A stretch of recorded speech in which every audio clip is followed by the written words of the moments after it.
What's up, duelists? This last weekend was RBET Moreno Valley. Massive IRL Edison tournament. One of the biggest tournaments in this sphere, literally ever. It was so much fun. This is a picture I took as people were getting signed up. This wasn't the entire event hall that we had, but it covered most of it. I had to climb up on a chair to get this snapshot. Now I know what you guys are gonna ask, right? With an event this big, an event this massive, Keegan, please, Keegan, can we get the top 16 deck lists? I know you're saying top 8 in the title and the thumbnail. Please, can we get the top 16 deck lists? And the answer to that is yes.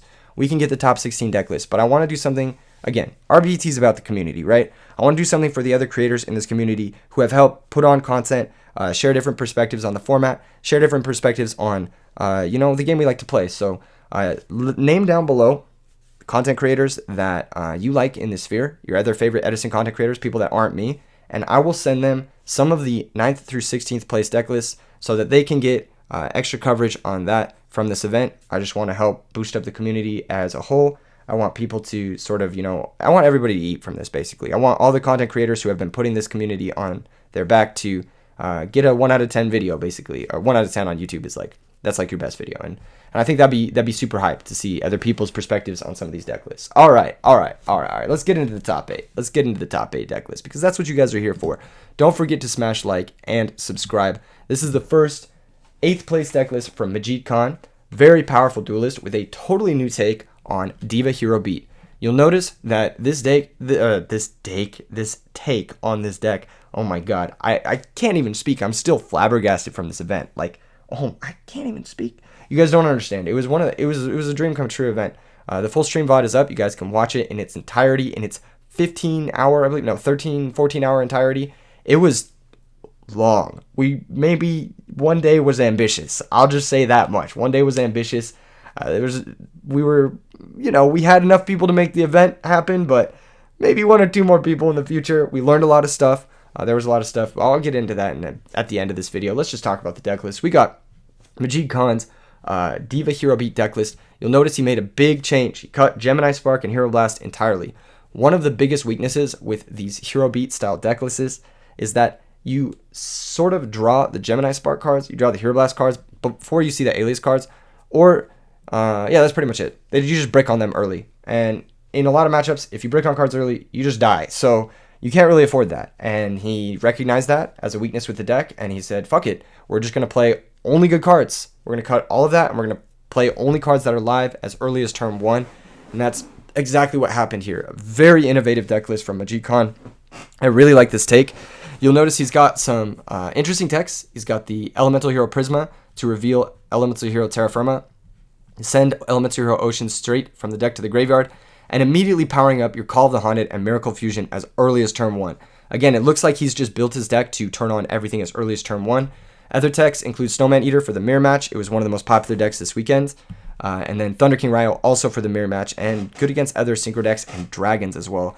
A lot of people predicted dragons to be very popular at this event. I'll get into that a little bit later in this video. Sideboard consists of Chain Disappearance. This is for the Frog Hero matchup. Now the Frog Hero matchup goes a little bit over the top of the Diva Hero Beat matchup. It's like a bigger Haymaker version of this deck, and it can sometimes just steamroll this deck thanks to the advantage that Treeborn Frog and Monarchs can accumulate. So naturally he's got to have the text for that, the double pulling the rug. He's got Super Poly for the mirror, Compulsory for the mirror, and Soul Release, DD Crow as ways to combat the graveyard. Good stuff. Shout out to Majid Khan. Very innovative way to take this deck list. One thing I do want to mention moving forward, a lot of these top 8 players were main decking Mind Crush. Mind Crush is basically Trap Dust Shoot number 2 versus Heroes, because oftentimes they either e-call for Stratos or they summon Stratos and they search something, and so Mind Crush is Trap Dust Shoot number 2 in those matchups. And if you're a good player, which, let me be real, the people who top 8'd this event, they're good players. These guys are strong.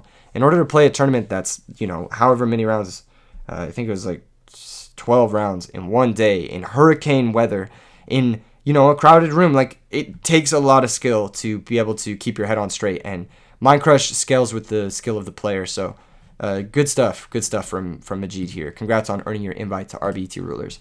7th place, more of a traditional Diva Hero Beat deck list from Douglas here. This is some of the stuff that we've seen in the past before. We've got some interesting techs. We got Brain Control, Book of Moon. I do like Book of Moon in this deck. I think it's pretty good. He's got Cyber Dragon in the main, as well as Thunder King in the main. helped him out a lot in his matches. He's down to 1 Gilman. Both players on 1 Gilman. I think that is the correct way to play this deck. I think 2 Gilman just breaks too much. If you draw the Gilman, it sucks, but like whatever. You know what I mean? Like that, it just happens less when you play 1. So that's just the way it goes. And then drawing double Gilman, like miss me with that shit, right? So yeah, leaning into the synergies of Gemini Spark and Hero Blast, and it still also worked out. I think it's kind of what you want from this deck list, basically. Just pick what you want. Sideboard looks pretty interesting. One card that I'm a little bit on the fence of is Skill Drain. I think this deck is actually kind of weak to Skill Drain itself. Under Skill Drain, you really don't have a lot of great ways to dealing with a Resolved Monarch. And then on top of that, like Skill Drain shuts off your own Divas, which is a little bit awkward. That being said, you know, Absolute Zero under Skill Drain is still a force to be reckoned with, so I can't deny its power, and in some matchups, maybe it just hurts them more than it hurts you, and I can totally understand that. The rest of the sideboard looks like it was geared towards the meta. Book of Moon for predicted Blackwings. There was hardly any Blackwings at this event, which is shocking. Snowman Eater, yeah, for the mirror for Blackwings. Consecrated for Blackwings. Yeah, you get the idea here. Fossil Dyna for Hero Frogs. Now, one thing about this deck list is I think he is a little bit soft to Hero Frogs with a deck list like this, but, you know, got him to top 8. Got him to top 8. Shout out to Douglas. Well done. Well played. Congratulations, Douglas, on earning your invite to RBET Rulers in November. All right, 6th place, we got Diva Hero from Adam Barron. Diva Hero, this looks like a list very similar to a True Heroes list, I believe, from Nats, because we got some of the similar text. We got no discard traps, very similar to a True Heroes. We got a lot of Haymakers, Return from the Different Dimension, Deck Devastation Virus. And then we've got these Gold Sarcophagus to search for those Haymakers, Dark Arm Dragon in the main as well. Some players in the past, Silchus Ruin, have not been a fan of Dark Arm Dragon in the main, saying it's been a bit clunky, but in this list you've got just like maximum Haymakers, and if one of them resolves, you're so likely to take advantage of that situation or gain control of the game. And so it's just kind of like min-maxing on that in a way. The sideboard, you'll notice that Mind Crush making an appearance again. Snowman Eater, Super Poly, these cards very good into the predicted field of heroes. And yeah, just great stuff from Adam Barron. Congratulations on making it all the way to 6th place. Very well done. Main deck Tragodia to facilitate deck dev and just as another Haymaker. I think Tragodia is one of those cards that moving forward, more and more people should just play because it's so fucking strong. Like inherently, it's just so strong. Good stuff. Good stuff all around. Not much else to say about all this, but yeah, congratulations. Number 5, 5th place. We've got our first and only Hero Frog deck in top 8, I believe. Yeah, and like I mentioned earlier, Hero Frogs does a good job of going over the top of that Alias Hero style strategy, and it can also play a pretty grindy game against Diva Heroes. I think it does pretty well against decks that are maybe half OTK centric, like can sometimes OTK but can't always, because you have this Battle Fader for that sort of thing. There are some decks that really prey on this deck, which we will get into later, and will exploit the large number of it. There were a lot more Hero Frogs at this tournament than I anticipated in my metagame prediction video. My metagame prediction video, let's be real, I knew what a lot of people were bringing. I knew a lot more people were going to bring dragons than I said, but I just didn't want to like skew the event. I just talked about the metagame that I whatever. You get the idea. I also knew what some people were bringing. Like I knew one was bringing Gravekeepers, and I didn't want to talk about that kind of stuff in a predictions video because then I'm just like hindering that player's chances at success. But yeah, you know, I didn't predict as much Hero Frogs even in my predictions that weren't on camera. Basically, there was a lot of it, and it makes sense, right? This deck just goes over the top of the Diva Hero beat deck, and it does a good job at just beating that deck up. Literally, and that's why it got all the way to 5th place. Double Snowman Eater, double Super Poly. You guys get the vibes. You kind of see what's happening here. Ways to take advantage of your opponent's hero monsters. Super Poly is an absolute blowout against hero decks, especially when you have repeatable material like Treeborn Frog on your side of the field as well. Nice trap lineup. A lot of these decks do play a heavier trap lineup, making it so your back removal is actually not always dead versus them, which is nice. It's nice for people playing Heavy Storm and Space Typhoon. One of my complaints with main decking Heavy Storm and Space Typhoon in the past has been like, God damn it, I just have this dead card versus Frogs. But nowadays the meta is Frogs play somewhere from 4 to 5 to 7 trap cards, and Heavy Storm and Space Typhoon are actually pretty good for them. So kind of makes it a little bit nicer to build decks. Shout out to Pablo. This is Pablo's deck list. My bad, I didn't say his name. Pablo Santos for making 5th place at this event. Very impressive performance. And yeah, again, congrats on earning your invite to RBET Rulers.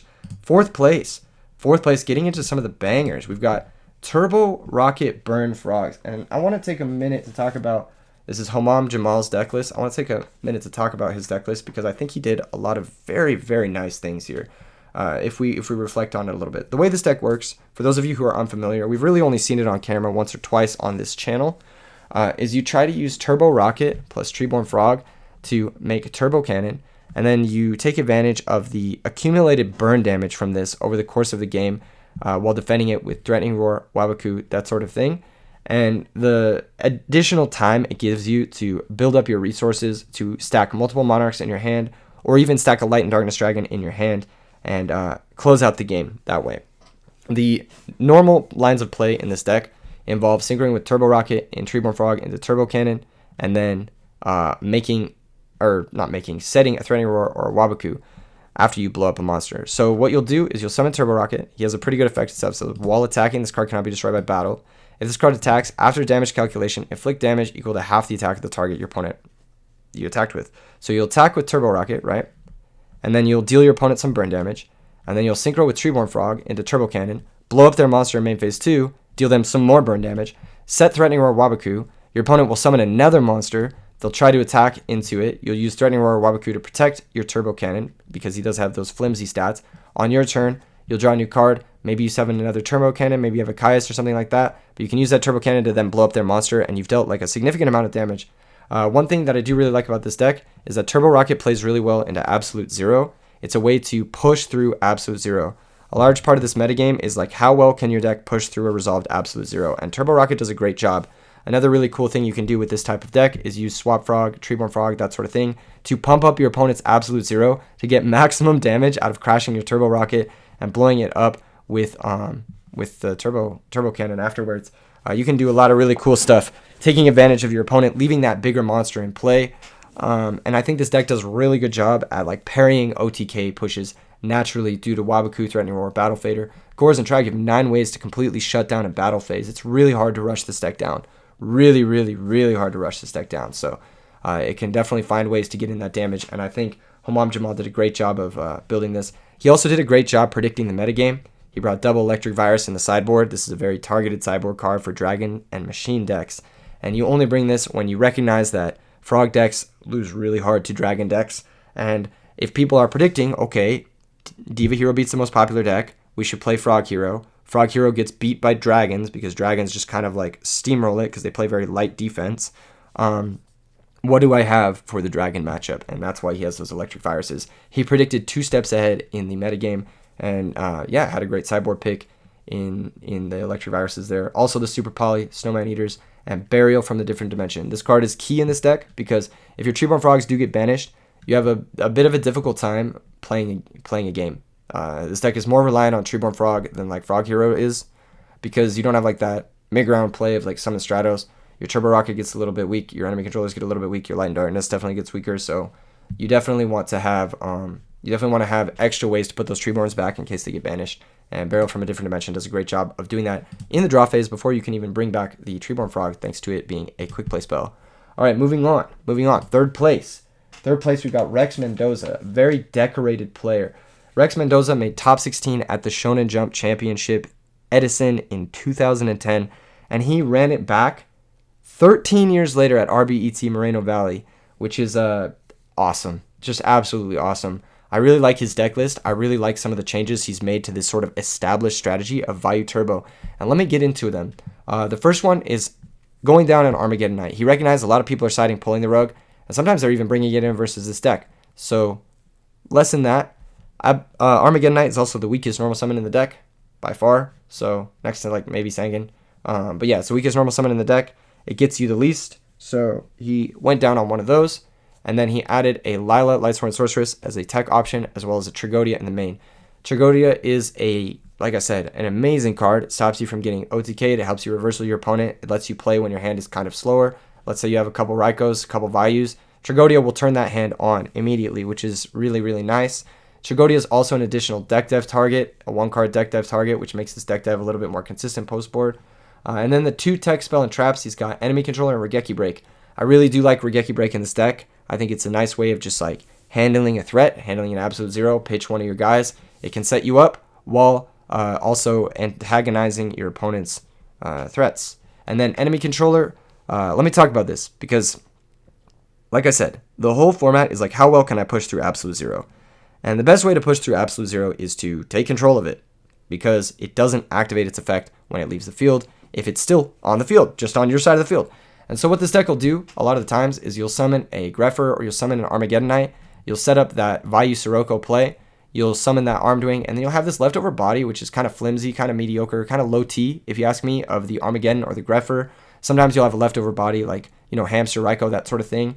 And then you can use enemy controller as basically a second brain control against those resolve absolute zeros, take control of it, and then just apply insane pressure to your opponent that way. I really do like this inclusion. I think it's a very intelligent inclusion from Rex Mendoza here. And then the sideboard looks just like really, really nice. Double Kaiku, double compulsory, adapting on that Matt K technology, double pulling the rug. Again, just like making sure you have your frog bases covered, because frogs gives this deck a headache on God. So you have Kaiku to get rid of those double Treeborns. You have Fossil Dyna. You have pulling the rugs. You got Morbius for Shadow Imprisoning Mirror. This is a great way of dealing with that. And it's just like an additional heavy storm in back row heavy matchups. I think this card is really slept on. It's just a sideboard card in a lot of different strategies. Double Starlight Road to help deal with Blackwings, which is really interesting. You'll notice he's also got double Stardust Dragon. He cut the third Armed Wing to make space for the second Stardust Dragon, which is kind of pog. I'm not going to lie. Starlight Road is just an absolute haymaker in a lot of matchups. If you resolve it, you just immediately win. And Blackwings is one of those matchups where if you resolve it, you're a heavy favorite. I think Blackwings does a pretty good job versus Value Turbo in general. So I think having those extra like Starlight Roads to combat the Icarus attack is really good. I think it's a really good choice. Really, really good deck choice. Shout out to Rex Mendoza for coming back after 13 years. I mean, he's probably been playing, obviously, in the interim. It's a very modern deck list. It shows deep knowledge of the current metagame, so he's definitely been playing. But just shout out to him for being a consistent part of the community for a long part of his life, I'm assuming. Next up, second place, getting into the bangers, the absolute bangers. Oscar Ruano. This is one of the most impressive players I've ever watched. He's like one of the strongest players in the region. He's won multiple PS5 tournaments with this deck. He's just a great gamer in terms of like forming game plans. Like literally, I had the pleasure of having a conversation with him after the tournament, and I'm gonna try to get him on for an interview on this channel sometime in the next week about his deck and about how he's been winning so consistently. And like the first thing he said to me, he was talking about game plans in matchups that he was unfamiliar with, and like I could tell, like, yeah, this guy's on a different level. If you can make game plans when you're super stressed after 10 rounds of a tournament in a matchup you've never played before successfully, you're on a different level. I'll say that much. Let's go ahead and go over some of his techs. We've got that main deck, Mind Crush. Once again, it's basically Trap Dust Shoot versus Heroes. Trap Dust Shoot number 2. He's got one Phoenix Wing Wind Blast as a way to fight through Royal Oppression. He's got Brain Control, Mind Control, Haymakers. He's got that Dark Arm Haymaker. He doesn't have Gold Sarks. Felt they were probably a little bit too slow. He does have that main deck Snowman Eater for the predicted hero beat. In the sideboard, he said the MVP was actually this card right here, Prohibition. This card is phenomenal. I expect to see a lot more of it. It's in both the first and second place list of this tournament. He said against decks like Diva Hero Beat, you just name Alias, they can't play. Against hero decks, you can just name Miracle Fusion. It's very difficult for them to do anything. Against other decks like Frogs, you can name Treeborn Frog. It just shuts off their Treeborn Frog. Against Dragon decks, you name Red Eyes. It just completely shuts off these sort of like hyper consistent, almost linear strategies that that this format has sort of drifted towards. In the past, we had, these wicked versatile strategies, quick draw with a lot of one-ups. Prohibition is not so good against those decks, or decks that are like teched out of their mind with like, Gravekeeper Spy and like Rescue Cat and Arcanite and a lot of ways to clear Prohibition. Now we have these like very focused, very consistent decks that are like, yeah, this is my game plan. I'm going to play 18 copies of Alias as my starter, and then like you just Prohibition name half their deck with one card. And I think this card gets a lot better, also in particular in tandem with the Trap Dust Shoot and the Mind Crush in his main deck. So he said it was MVP the whole tournament. He said he wished he drew it in the finals. He said he wished he had a second one. Definitely a strong card. If you don't already have like champion pack foils of this card, they're probably going to go up. I could definitely see the format shifting more towards Prohibition as a way to combat these hero decks. And yeah, pretty much that was what was on his mind after the tournament. That's what he told me, shared with me. He's got Fiendish Chain, Pulling the Rug, Light Mirror. He said Fairies was a hard matchup, so he's got the Light Mirrors to help defend against Fairies. Fiendish Chain just to help lock something in place, and then potentially take it with either Mind Control, Brain Control, or banish it with Caius. Not the worst inclusion in this deck. I think Fiendish Chain in general has a tendency to be kind of weak, and I think it's pretty weak versus the metagame, which is like Diva Hero Beat and stuff like that in general. But being able to like stop a Caius can sometimes like buy you the necessary turn you need to get your footing and reversal OTK. So it worked out well for him. And so a good card in this strategy and with regards to his game plans. And then last but definitely not least, shout out to Oscar, dude, by the way. Just a really cool guy. I have nothing but nice things to say about him. First place, Martin Lara, aka Celia Bot from the Discord. If you've played in one of my 8-man tournaments over the last few weeks, then there's a good chance you've played against Celia Bot. Absolute grinder online, one of the most active players. It makes me very happy for them to win this event and win the Shonen Jump Dark End for their extra deck of their Dragon Turbo deck list. Now, one thing about this deck is that it preys super hard on Miracle Fusion decks, and it preys super hard on Frog decks.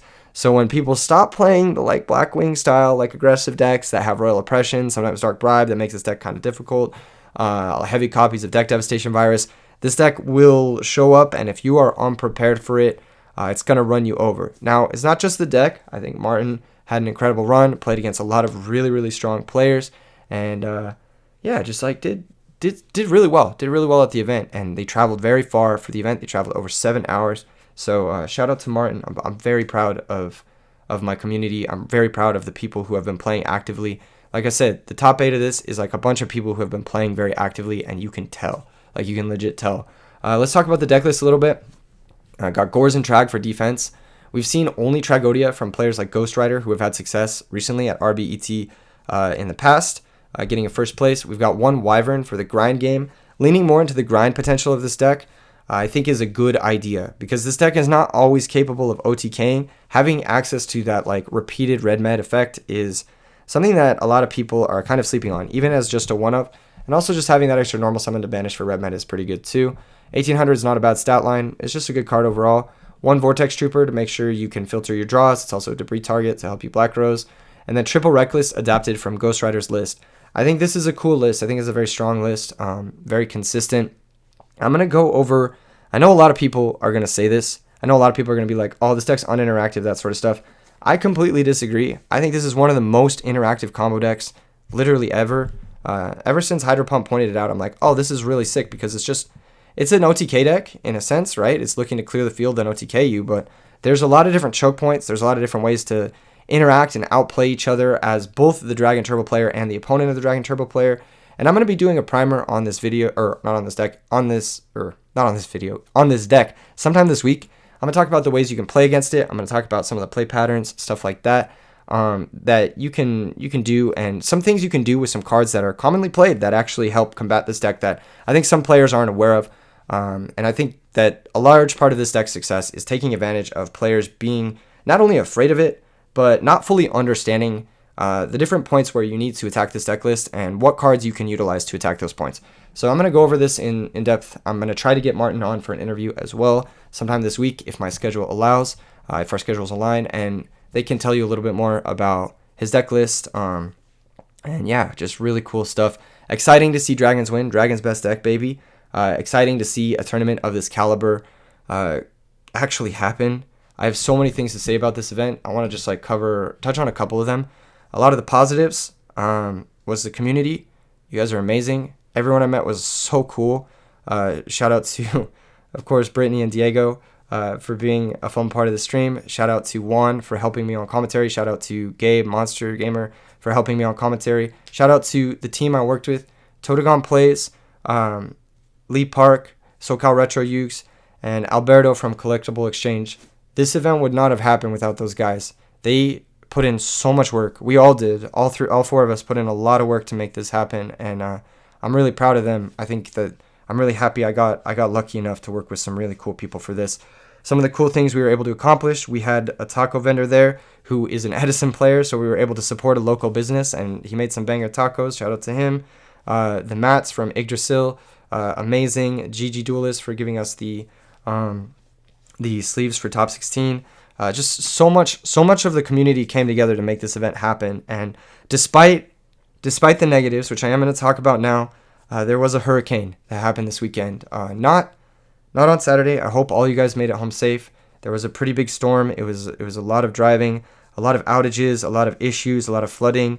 One of the air conditioning units at the venue went out the day of. We had a technician. Come out, and we were trying to get it fixed, but fortunately, the air conditioning was only really an issue in the room where I was doing commentary. It was not an issue. Well, it was an issue, but not as much of an issue in the main room. In the future, obviously, this was one of my biggest concerns, was to make sure we had enough air conditioning for this large group of people. We tested the air conditioning before the event. It was literally just a day of error, and it was just something that was out of our control. Obviously, the players, they were very understanding. Everyone was very understanding. And then, in the future, I think what we're going to do is we're probably going to rent a few more bathrooms, because I think there was some issues with a couple of people being a little bit disrespectful of the restrooms, which kind of sucks, but the only way we can really mitigate that is to just rent more restrooms. And I think that that's just something we'll have to consider for the future. So thank you guys so much for coming. If you want to come to an event like this, and I know a lot of you guys do, because this was literally like Christmas. There were so much cool cards being traded, being sold, all that stuff. There were so many people meeting friends, coming with friends, that sort of stuff. I really encourage you guys to check the description of this video, and also scan this QR code and come to RBET Orlando on October 7th. I'm going to be doing something on the East Coast for all my East Coast players. Hopefully there's not a hurricane also on that day. This event will sell out quickly. It's on its way to being sold out. So check it out and come to my next event. And check out the other content creators. Let me know the content creators you want to see cover the top 16 deck lists, and I'll send it to them. And thank you guys for making this whole thing a reality. This happens because of a collective community. This happens because everyone's on board of this. And it happens because a few people who are in a position to put in a lot of work, myself and the stores that I'm working with and the people that I'm working with, are in a position to put in a lot of work to make these community things happen. They happen because of that. And there's a lot of passion that goes into this. And there's not, I'm going to be honest, realistically, these are not the best things to do for money, to be honest. They're not the most profitable things we could be doing, but they are the coolest things we could be doing for you guys. So just show your support where you can. Subscribe to channels, like stuff, just message people, tell them kind stuff, tell them that you appreciate stuff, because that stuff goes a long way. And I'll see you guys in the next video. Peace.